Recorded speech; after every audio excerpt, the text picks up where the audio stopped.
Síntese está de volta com outro destaque da sessão plenária do dia 23 de setembro de 2009. Embargos de declaração no recurso em habeas corpus 90.532. Este caso começa com um inquérito policial que foi instaurado para investigar suposto crime de sonegação fiscal praticado pela presidente de entidade denominada Cooperativa de Trabalho, Serviço e Beneficiamento de Produtos Limitada. O processo chegou ao Supremo em julho de 2008. Por maioria de votos, o plenário deu provimento parcial ao RHC 90.532, o recurso em habeas corpus 90.532, com o objetivo de trancar o inquérito, ou seja, paralisar o andamento do inquérito, apenas quanto à investigação por suposto crime de sonegação fiscal.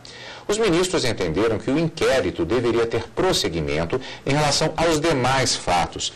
Lídia, o recurso em habeas corpus foi apresentado contra o Ministério Público Federal sob a alegação de que os fatos estariam sendo apurados ainda em fase pré-processual, sem que sequer tenha havido uma acusação formal apresentada contra ela, a presidente dessa cooperativa, dessa entidade.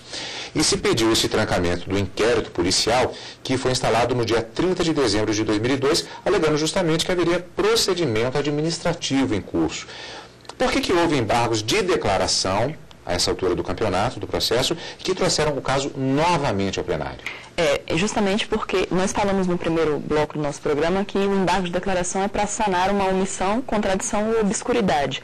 Neste caso, o Ministério Público entende que quando o Supremo trancou o inquérito em relação ao crime de sonegação fiscal, houve como se fosse um mal-entendido, vamos dizer assim, porque nós temos a Lei 8.137, que é a lei que trata de crimes contra a ordem tributária, e o Supremo entendeu que o inquérito estava apurando um determinado delito, quando o Ministério Público, nesses embargos de declaração, esclareceu que era um outro delito.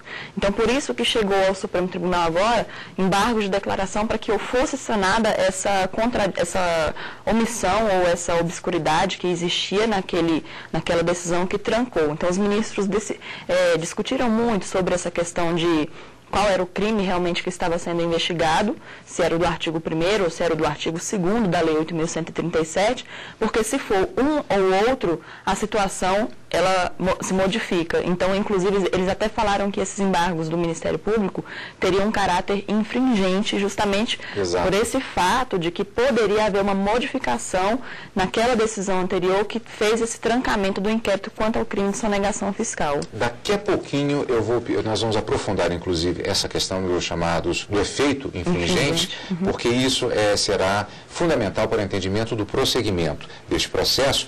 Vamos rever agora o julgamento a partir do relatório do ministro Joaquim Barbosa.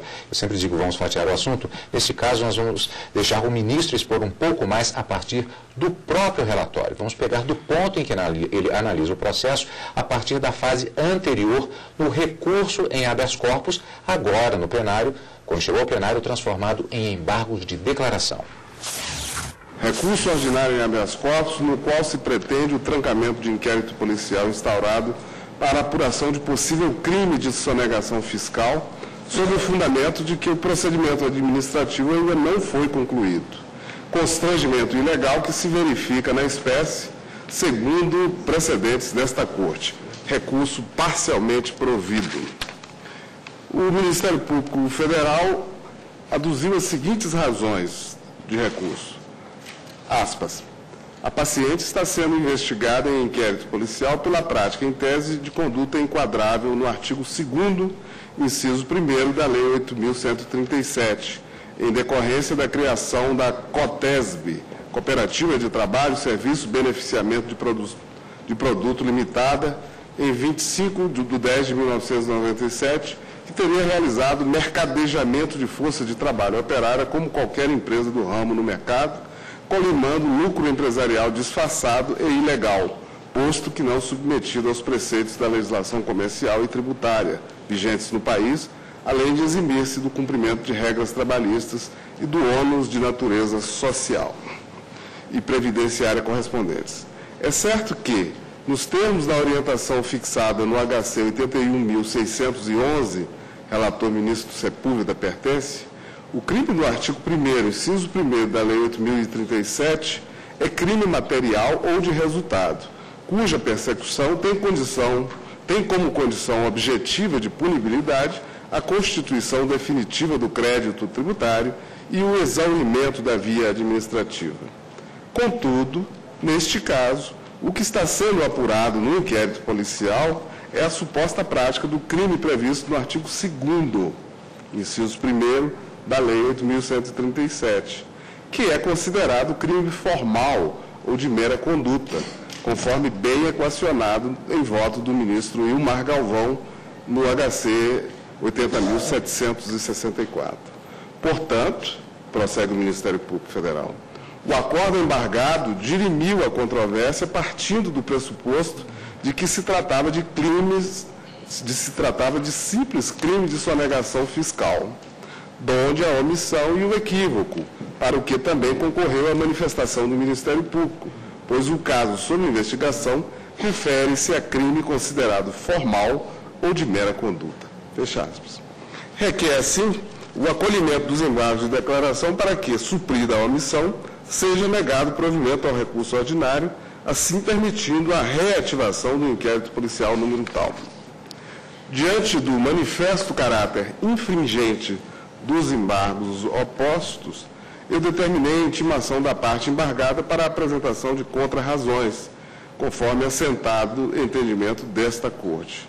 A embargada apresentou contra-razões, as folhas tais, manifestando-se pela rejeição dos embargos. É oratório, senhor presidente. Bom, gente, aqui estamos falando justamente de inquérito, estamos falando essencialmente de questões relacionadas ao direito penal. Ele tem uma palavrinha que sempre incide em qualquer processo relacionado a isso, que é a questão da tipificação. É necessário que, para que haja uma acusação do ponto de vista da lei penal, haja a caracterização de determinado fato como crime. E aqui há uma argumentação nesse sentido, se é ou não crime neste caso. Isso, até porque quando o Ministério Público ajuizou esses embargos de declaração, ele veio dizendo que o Supremo Tribunal Federal tinha que fazer uma correção na sua decisão, justamente por conta da tipificação, ou seja, tipificar é enquadrar a conduta da pessoa naquela descrição que é feita pela lei. Como, por exemplo, matar alguém. Se alguém mata alguém, toda a conduta dela foi enquadrada na descrição que a lei criou, então houve a tipificação. Aqui no caso, a tipificação seria saber se a pessoa estaria sendo investigada pelo artigo 1º, inciso 1, que, como o próprio ministro relator Joaquim Barbosa falou, é chamado crime material ou de resultado, porque exige que haja efetivamente o resultado previsto na lei, ou se o crime praticado é o do artigo 2º, inciso 1 da Lei 8.137, que no caso não precisaria haver um resultado, bastaria a mera declaração falsa com relação a tributos. Então, se houver, qual é a tipificação do crime supostamente praticado por aquela pessoa? Então, isso é realmente uma questão que houve um debate para definir qual era o crime a ser investigado. E aqui apareceu já justamente aquela expressão que você já adiantou anteriormente, que foi referente, isso são chamados embargos infringentes. Houve uma questão, inclusive, do processo vindo de uma determinada forma e ser recebido como embargos infringentes.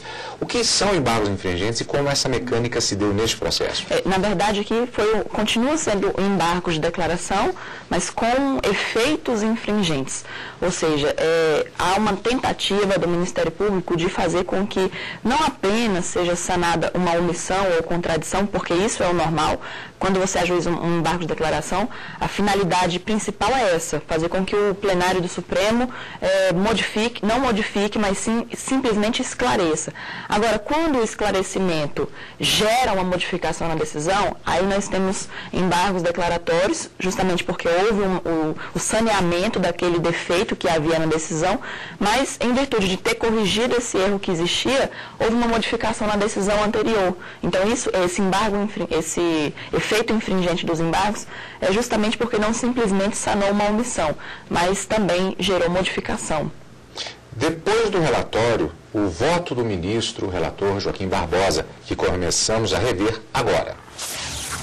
A contrariedade do embargante reside em pretensa omissão do acórdão, que teria deixado de considerar que a hora embargada era investigada pela prática dos crimes previstos no artigo 2º, inciso 1º da Lei 8.137, classificado como crime formal, valendo-se o ato decisório de fundamentos equivocados inerentes ao tipo penal do artigo 1º, inciso 1º do mesmo estatuto legal, delito este compreendido como crime material ou de resultado.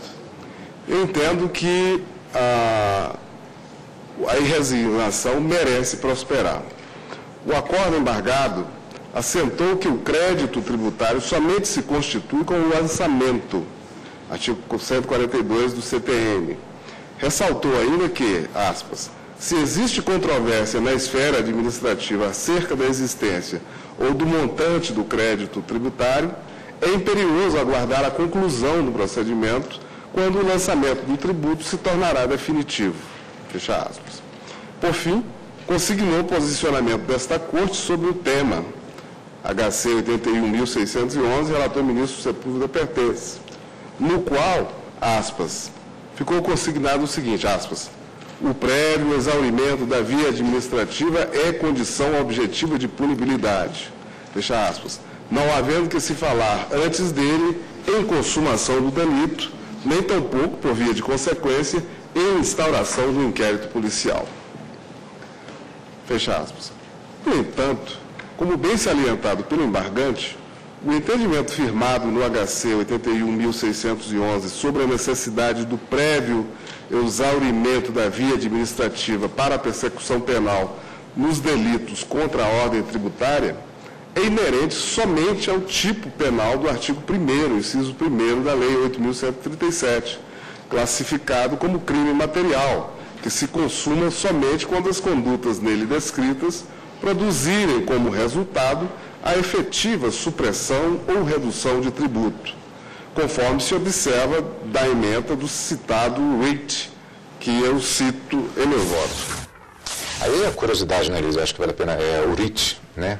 Isso, RIT é uma palavra que vem da língua inglesa que significa ordem ou mandamento. Então, todas essas ações que delas são proferidas ordens judiciais, como, por exemplo, neste caso, um habeas corpus, onde teve um recurso em habeas corpus, então o juiz ele concede uma ordem de liberação da pessoa, ou seja, habeas corpus é contra prisões ilegais, aquelas prisões que com certeza vão privar a pessoa de um direito seu de liberdade. Então, por exemplo, um mandado de segurança também nós podemos considerar como um RIT, justamente porque dali sai uma decisão de ordem mandamental para que alguma autoridade ou alguém passe a fazer aquilo que a determinação judicial mandou. O RIT of mandamus, no caso, isso, né?